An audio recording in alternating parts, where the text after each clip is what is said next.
She's one of only a handful of black agents in Hollywood. She's representing talent you know, love, and love to hate. Meet game changer Tracy Christian right now. Since we have no guarantees, we might as well exert ourselves. We might as well go for the friggin' goal. Why not? Well, you just got a taste right there of our newest game changer. Her name is Tracy Christian. Hello and welcome to CCN Game Changers. Now, you try it.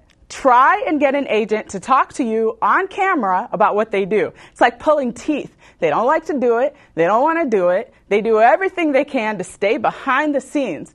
But we did it. We wore one down, and finally, she agreed to give us a little insight into what it takes to be an agent. Her name is Tracy Christian. She represents people you've seen on some of your favorite shows, and she also represents musicians. Michael Kenneth Williams is an actor on HBO's The Wire, and now on CSI. He's got something else in the works, too. She represents him. Shannon Doherty, you know her as a bad girl of 90210, and now she's on this season's Dancing with the Stars. She represents her. She also represents reality star Omarosa, remember her? And Busta Rhymes, who can forget him? The list goes on and on. Her agency, Don Buchwald and Associates, represents superstar Howard Stern. Tracy is one of about 7 major black agents in Hollywood working to keep us entertained. How'd she do it? What did it take to get there? And what were her challenges along the way? Let's hear, again, what Tracy Christian has to say. Here is game changer and Hollywood agent Tracy Christian.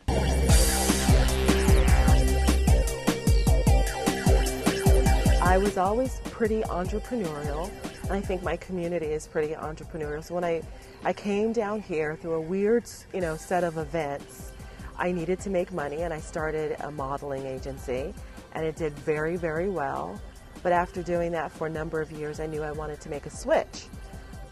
I found that I was really good at selling, but I only wanted to, work for and get behind and be an advocate for products or people that I believed in.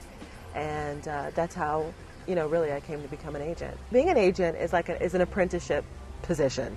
We try to make it very fancy, but it's a slightly longer apprenticeship than a plumber. Okay. And basically what happens is you sit underneath someone and you learn how they do business, and their connections become your connections, and that kind of thing. So I went to work for I interned at a place. And, the person wasn't as maybe aggressive as I thought they could be. They certainly weren't as honest as I thought they would be. And the good thing about it is right away I realized, oh, they're making a living. I could do this. I could do this all day long. I wanted to find a place where I could really prosper. I heard these horror stories about people spending 5 years in the mailroom at William Morris or what have you, and that wasn't for me. And really, if you look at it, I was so young, I never really worked for anyone before because I'd always had my own business. And so I had to think okay, who's going to promote a mouthy black woman, I don't have a list, who's never really worked in the business before. So, and like I said, I was pretty entrepreneurial. So my idea was I'd work at a place for a year, leave, start my own agency. So I found this little place called Peter Strain, and Peter had a great reputation representing classically trained character actors. Every year he had someone nominated for a Tony. And I went there. I started off as his assistant, but then 6 months I was promoted to being an agent. Now Tracy Christian is an agent at Don Buchwald in Los Angeles, representing top talent in different mediums. I love my job so much. I don't need to think about I want to do this or I want to do that. Since then, she's honed her style, a mix of perseverance, aggressiveness, and dedication to her clients. If you're a salesperson, you cannot be afraid of confrontation. I actually consider myself kind of a shy person, withdrawn.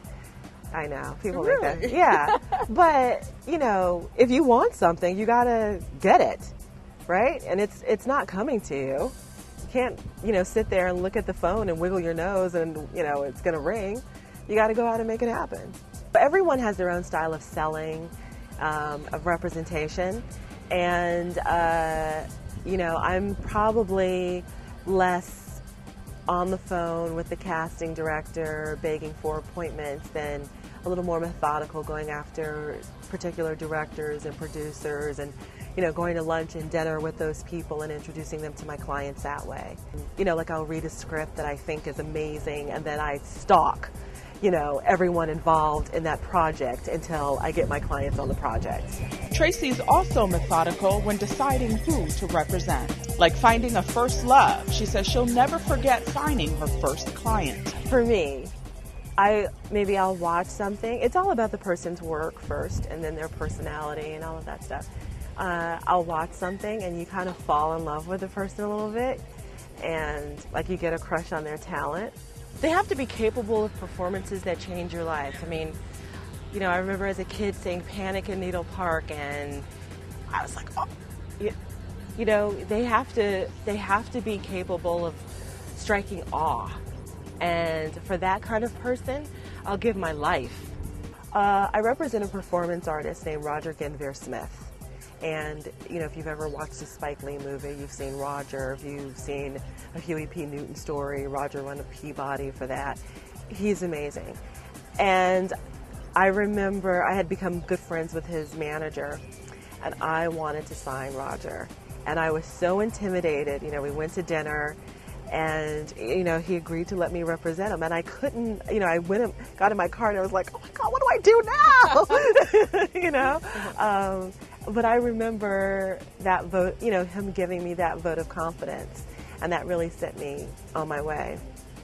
The next victory was in the story that I tell all the time. Is I was watching a show, it was the first episode called The Wire, and I think I T-voted or something, so it was like 3 o'clock in the morning, and this guy came on, and he had maybe 2 lines, and he was so charismatic and so compelling. At 3 o'clock in the morning, I found myself, I was jumping all over the living room. I was like, oh my God, who's that actor? I've got to represent him. I love him. Ah. And, I got on what I call the Underground Railroad and I called everyone I knew. I called the producers of the show. I found out his name was Michael Kenneth Williams. I spoke to his manager. I had them fly out and meet me, and I signed him. But being an agent isn't always a rush. As in all lines of work, Tracy faces her share of disappointments. When a client doesn't trust you, when you, one of the reasons I'm into people like Roger and Michael is because they have a feeling like, that they can fall back, they know I'll catch them, no matter what. And it's really hard to represent someone who doesn't feel that way, who constantly, you're hearing, don't lose the job, get as much money as you can, but don't lose the job, or who will take any kind of job, or that's just when you believe in the artist more than they believe in themselves, it hurts, it's like a little death every time you deal with them. If you've seen the HBO series Entourage, then you know about Ari Gold, the high-powered, high-strung, high-energy agent. How close to real life is his role? Find out from Game Changer, Tracy Christian, when we come back.